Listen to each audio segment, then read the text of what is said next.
Et malheureusement, la situation ne s'y prête pas. Mais comme on dit, on nous a forcé à le faire. La situation ne s'y prête pas. Ce n'était pas le moment de ficeler les affaires au basket, les affaires aux sanctions, les affaires au tribunal. C'est indécent. Je le dis haut et fort parce que c'est indécent. Mais, il n'a qu'une solution, mu tontu wax lan ko tek tegul ci yoon jaaduwul moom mooy affaire fédération bi xeyna li ñu bëggoon def ni dañu bëggoon profiter ci corona bi ne dañ koy def rek comme dégg naa la ñu koy wax non ñetti fan lañ koy discuter rek mu jeex allez va vite c'est fini on se débarrasse de Baba Tandian définitivement. Il s'avère que maintenant c'est beaucoup plus compliqué que ça parce que c'est tout le Sénégal qui s'est levé pour dire non à cette forfaiture. Parce que lolu forfaiture là. Parce que nit aussi tu ne peux pas mëno nek ci njit courel bu ñuy wax fédération sénégalaise de basketball nga nek ci courel bobu diko doxal di recevoir l'argent public ba paré nga né do def ay compte ku la né defal compte nga né daf lay accuser ku la né li lutax li mu am lutax li am li fa la jaar nga né daf lay accuser mais bu fekkee yow bu loo def compte te nar loo def compte bu fekkee ñi nga xamee ne war nañ ko laaj ñu laaj la ko man je suis un acteur du basket am naa un droit absolu en plus je suis un ancien président de fédération am naa un droit absolu laaj exactement yow li ngeen jot nii fan ngeen ko def ak fan ngeen ko def ak lu tax ngeen def ko mais loolu boo ko defee ñu porte la ci plainte yóbbu le tribunal lu nekk na wax nañ ko ne def naa lii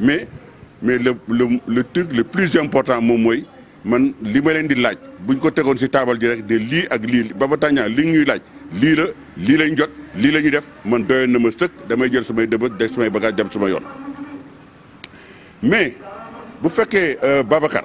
li ma def nii daf ko naqari ba nga xamee ne au point que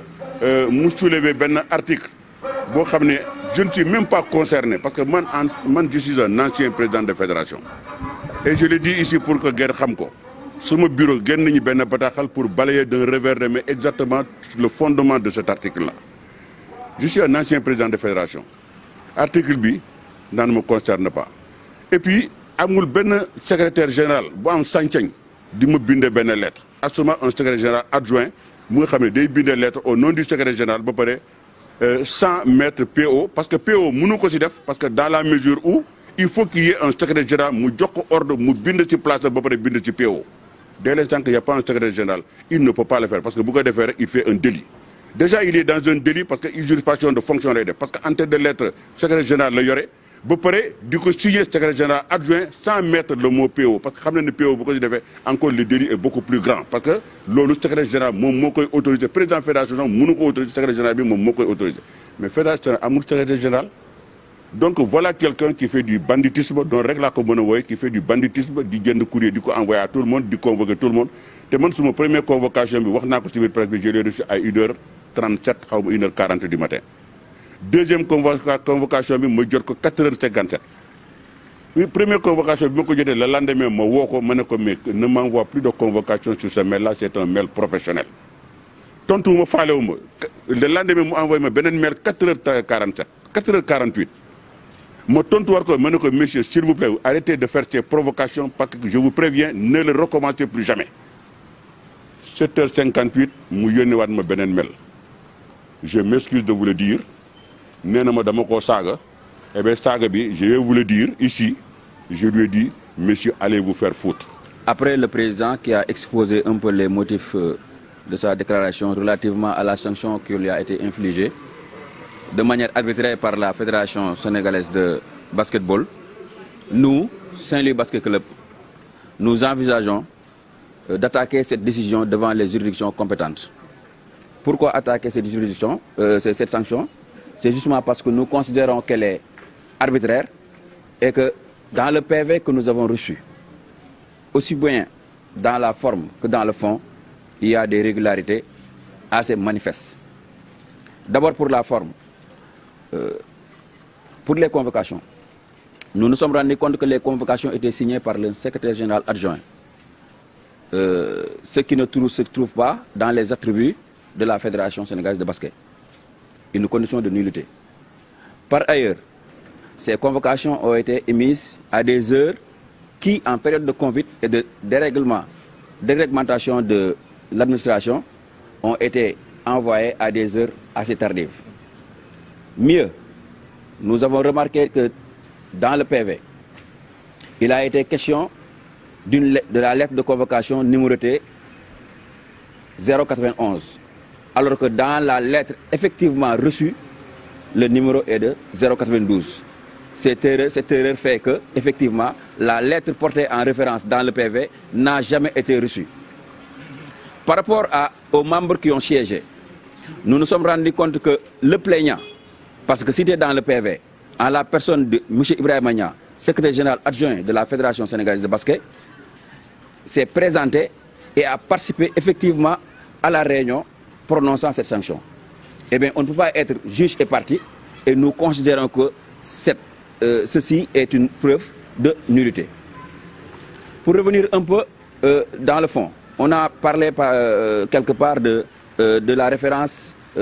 au journal Le Soleil. Jamais il n'a été dit dans Le Soleil, effectivement, des propos tendant à décrédibiliser la fédération. Et effectivement, le président est venu sur la question. Il a été juste porté un avis ou une invite à la fédération de présenter un bilan par rapport à l'Afrobasket, par rapport aux Afrobaskets 2017 et 2019, mais aussi à la saison écoulée. Vous permettrez aussi de revenir un peu sur la référence particulière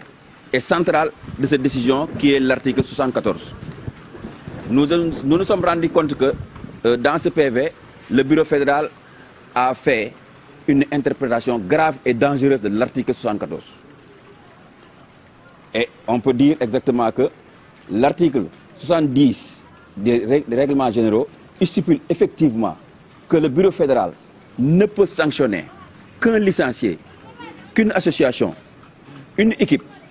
ou une personne détentrice d'une carte officielle de la fédération. Ce qui n'est pas encore le cas pour le président Babata Niang, pour la bonne et simple raison, il a été élu à travers une assemblée générale, mais qu'effectivement, la fédération n'a pas encore reçu le PV de cette assemblée générale et que la fédération n'a pas encore délivré de licence au président Tandian. Et mieux, tous les griefs qui sont portés en son encontre ont été faits du moment où il était président, ancien président de la Fédération sénégalaise de basket. On ne peut pas imaginer aujourd'hui, on sanctionne le président de Saint-Louis Basket Club pour des faits qui remontent à l'époque où il était président de la Fédération sénégalaise de basket. Et je pense que là,